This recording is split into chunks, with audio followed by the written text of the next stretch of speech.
First story is titled, Am I the a-hole for giving one daughter's share of the college fund to her sister for grad school after she insisted multiple times that she never wanted to go, and telling her she missed her chance and now she changed her mind?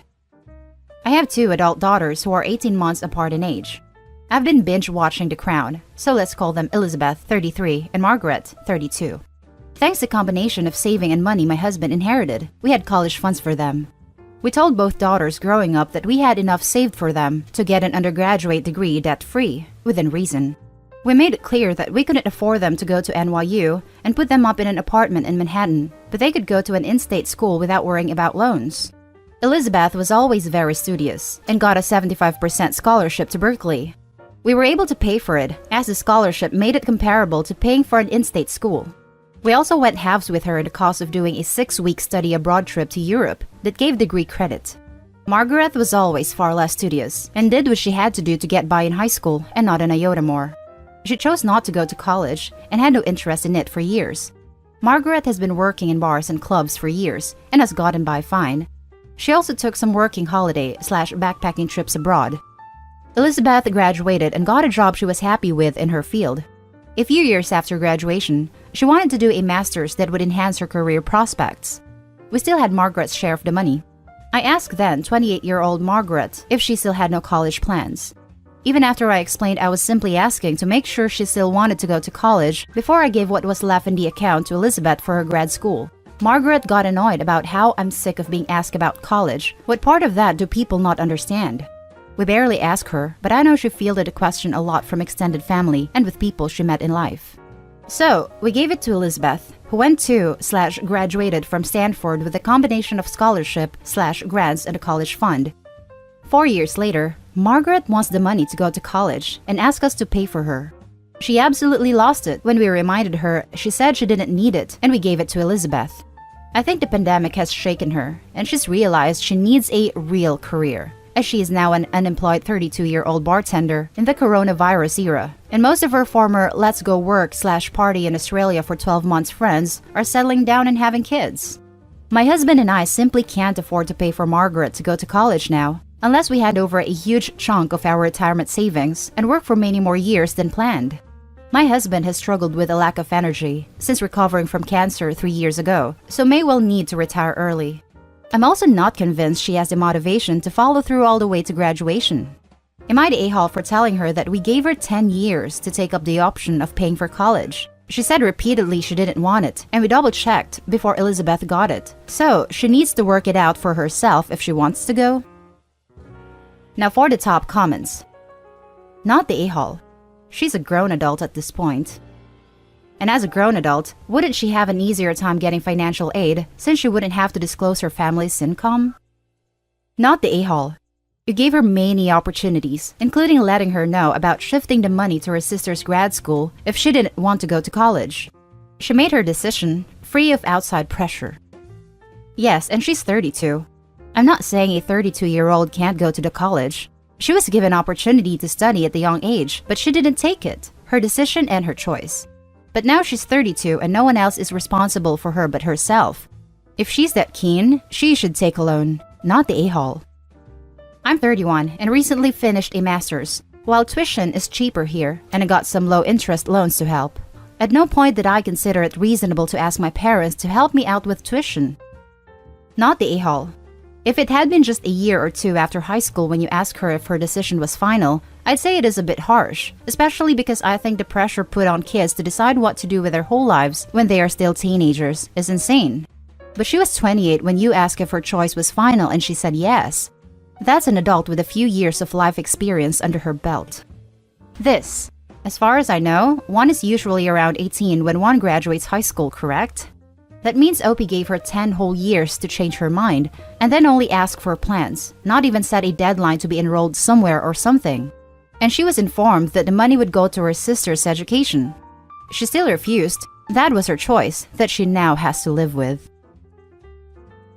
Now for the next story. Am I the a-hole for only paying for my stepdaughter's college? I, 50 male, have 5 daughters. 4 of which, Anna, 24 female, Allie, 22 female, Alex, 20 female, and Angela, 17 female, are biologically mine. I also have a stepdaughter who is 17 female, Sarah, and we plan on having an official adoption when she's 18. My bio daughters live with their mother, and I had weekend visitations, so I'm not as close to them as I am to my stepdaughter. Here's the issue at hand. I only plan on paying for Sarah's university. My bio daughter's mother is low income, so they qualify for student loans and student aid. Sarah, however, does not, because we have a good income, lower middle class. It's too early now to know what scholarships she will get. Despite our good income, between child support and legal fees for Sarah's custody, we are not as high income as we appear on paper. We did not have the means to start a university fund for Sarah, but we plan on reallocating our finances, taking extra hours, and possibly taking out a loan in our name if we need to, in order to pay for Sarah's university, and then having Sarah pay us back. Plus, Sarah started saving for university when she started working. Angela called me up the other day, since she is also researching and making plans for uni, and asked about financial aid from us. I explained that she will qualify for loans, as did her sisters, and that we can't/won't help her pay. This has since caused a lot of issues. Now all my bio daughters are angry at me for not supporting them. I have loaned them money before, so this isn't true, and for favoring my stepdaughter. I explained to them about them qualifying for loans and told them how much I paid over the years in child support, and it isn't my fault their mother didn't handle the money properly.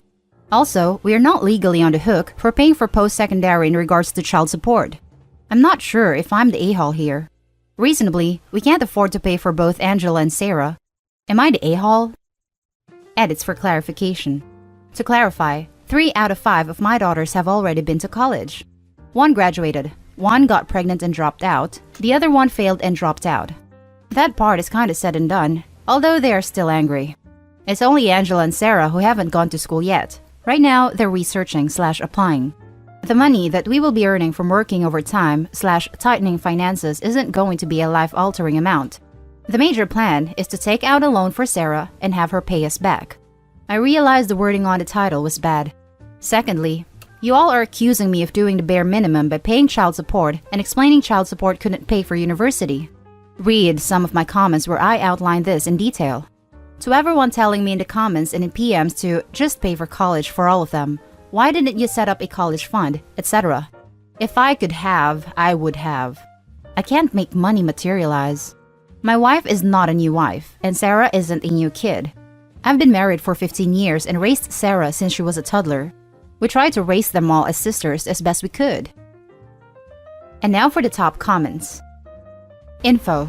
Do please tell us how much money you paid to cover 4 children's upbringing while also providing enough for your half of a university fund for all 4 children. Oh, also, I only plan on paying for Sarah's university. My bio daughter's mother is low income, so they qualify for student loans.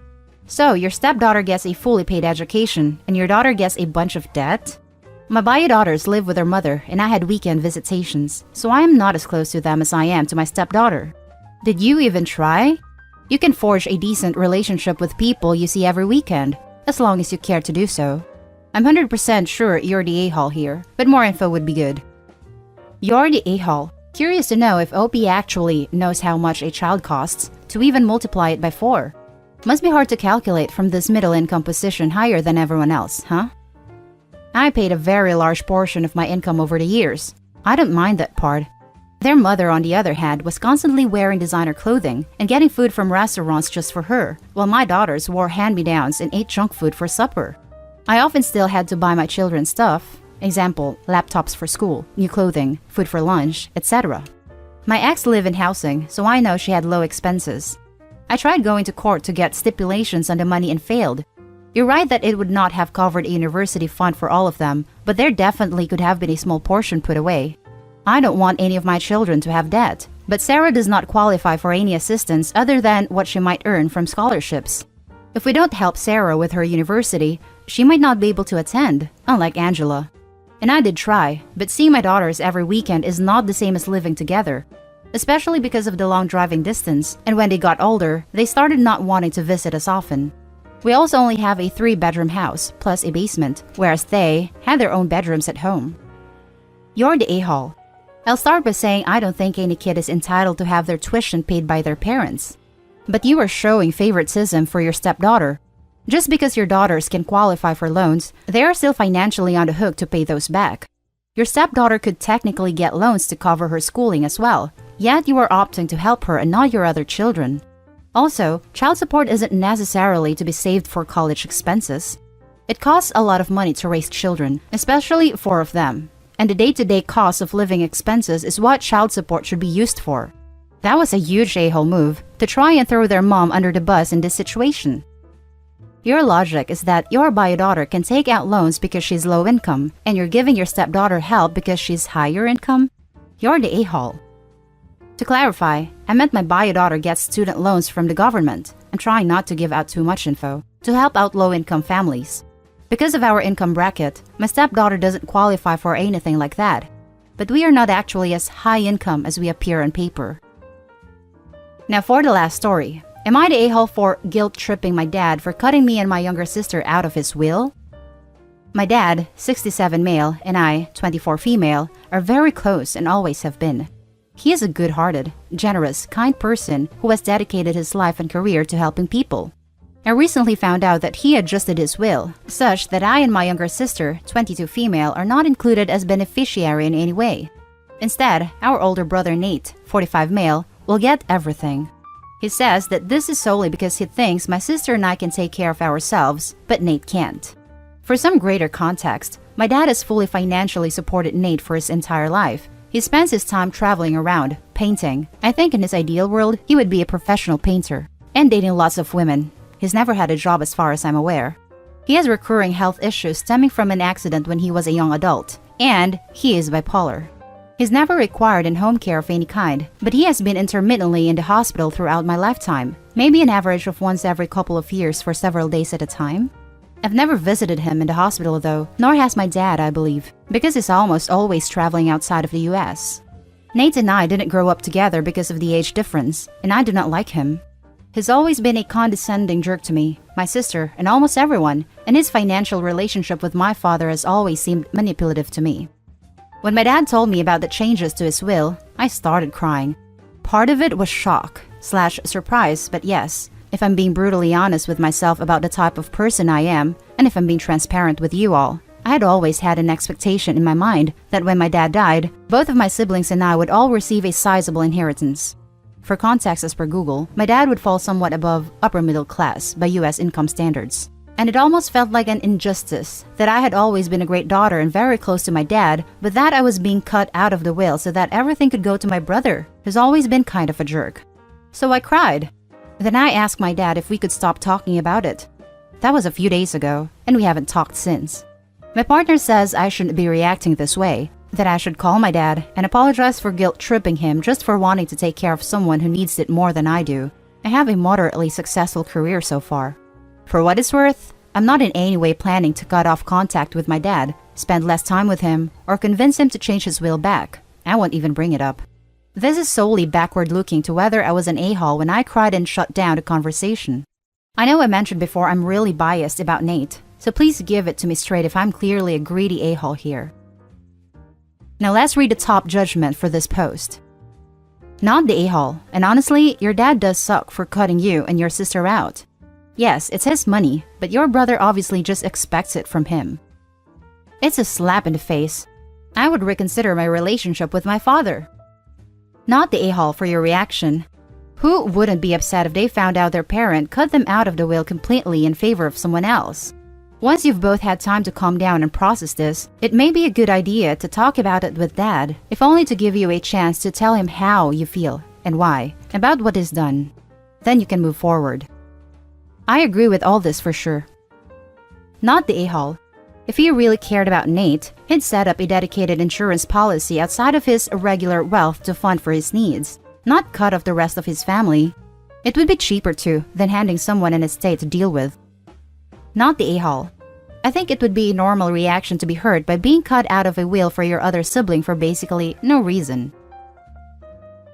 And that's the end of this video, folks. As always, leave a comment and hit like and subscribe. And if you want more of this content, turn your notification on to get updated on the latest videos. I'll catch you in the next one. Stay safe.